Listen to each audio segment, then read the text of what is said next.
So, you've decided to invest in a standing desk or DIY one. I assume that you care about your comfort, your ergonomic, and your physical health. And if you've clicked on this video, I assume that you also care about whether it helps you feel better by using a standing desk. So, hi, I'm Natasha from Fitnest Europe.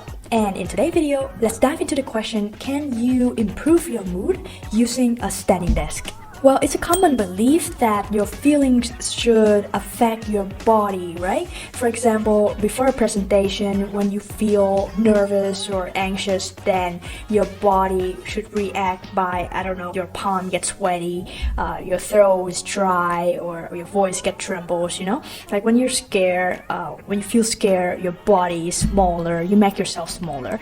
And when you're super confident, your chest is goes up, so does your chin and your posture and your smile, you know what I mean. But the question we're trying to answer today is there a vice versa scenario where how your body positions affects how you feel? Well, the answer is yes. Why? Researchers from VancouverBackPain.com, Health.com, FastCompany.com, The Times UK, Psychology Today, Elite Daily, etc. Link to the description below. Well, they have shown a strong link between your body positions and its effect on your feelings, your energy level, your confidence, and even your self-esteem. There's even a famous TED Talk from the social psychologist Amy Cuddy, which has like 18 million views on YouTube, about your body language. It doesn't only affect how you feel, but even shape who you are as a person. So let's get back to the topic. Now we know that your body can affect how you feel. Let's look into how your body changes when you're using a standing desk at work.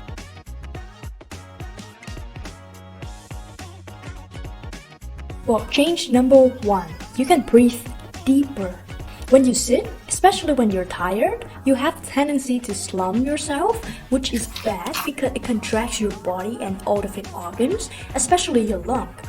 So as you stand up straight, your lung can expand and has more space to fill it up with air, which then allow you to take deeper breaths. And how does breathing deeper help you feel better?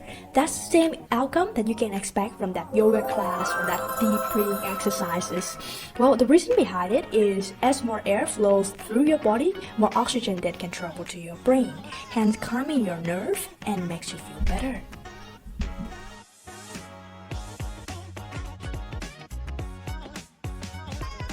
Change number two, more oxygen is pumped to your brain.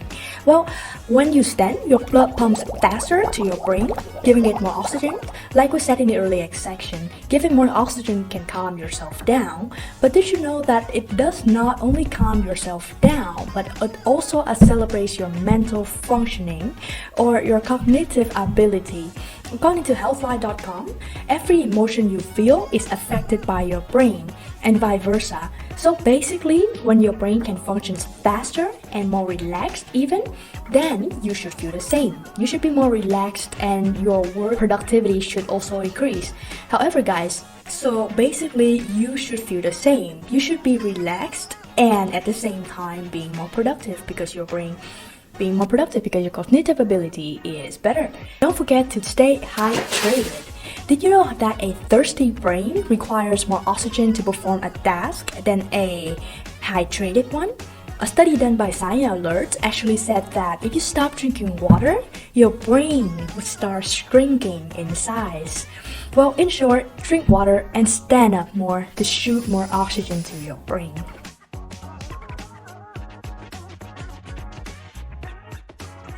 Change number three, your body is wired to feel like you want to chat more.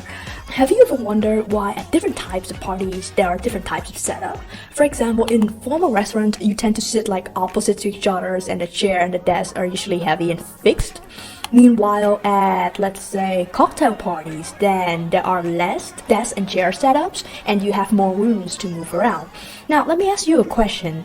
At which parties do you feel like you're more energized and are more open for a chat, especially to strangers, to people you don't know? Well, for me, it would be the cocktail party.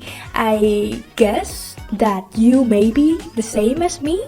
Well, there's actually a scientific reason behind it. According to the Associations of Indian Physiotherapists, then standing increases your alertness. That's why you're more open for a chat. But how does chatting improve your mood, especially to strangers? Aren't they just weak ties after all? Well, no. According to StayingSharp.org, then casual conversations matter. It matters more than you think. An appropriate amount of chit-chatting can strengthen your brain by improving your working memory, activate your cognitive performance, and lifting up your mood. So, in short, guys, chat more to cheer up.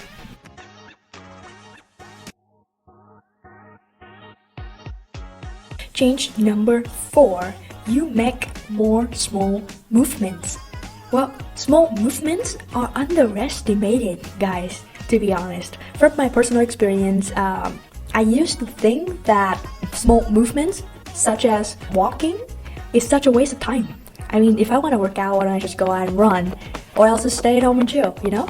Only lately that I have to admit how much that tiny little effort to just get on my feet and walk, even for just 5 minutes, can have such a tremendous and positive effect on my comfort and my mental health.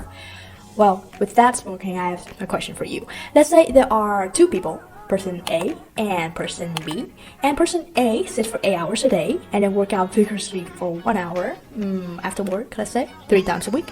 And then there's person B who incorporate an hour of standing for every hour of sitting in his or her working life. So which one do you think will better off, A or B?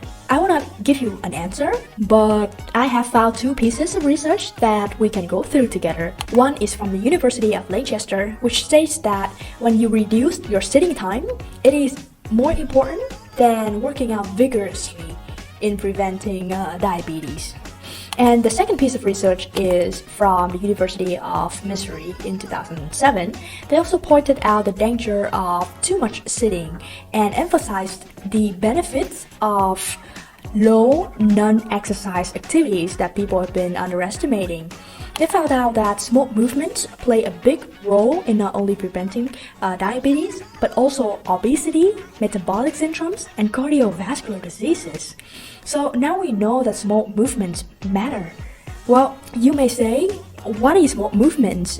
Because when I sit, I also make small movements. For example, when my back's sore, I move a little around. I don't sit like a stone all day long. So when my leg's sore, I move around. When my neck aches, I move around. Aren't they small movements? Well, I agree.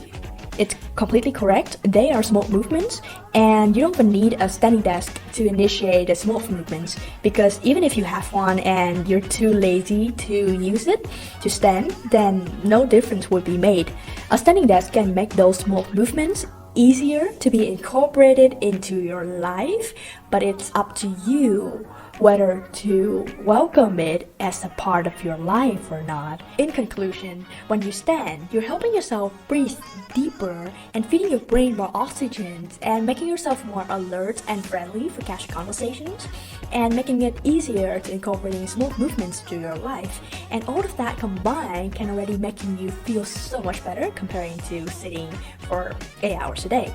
So that's it for today's video, guys. I hope it answered your question. If not, let us know in the comments below. Don't forget to like, subscribe to fitness.eu, and follow us on Instagram at fitness_eu. Bye now.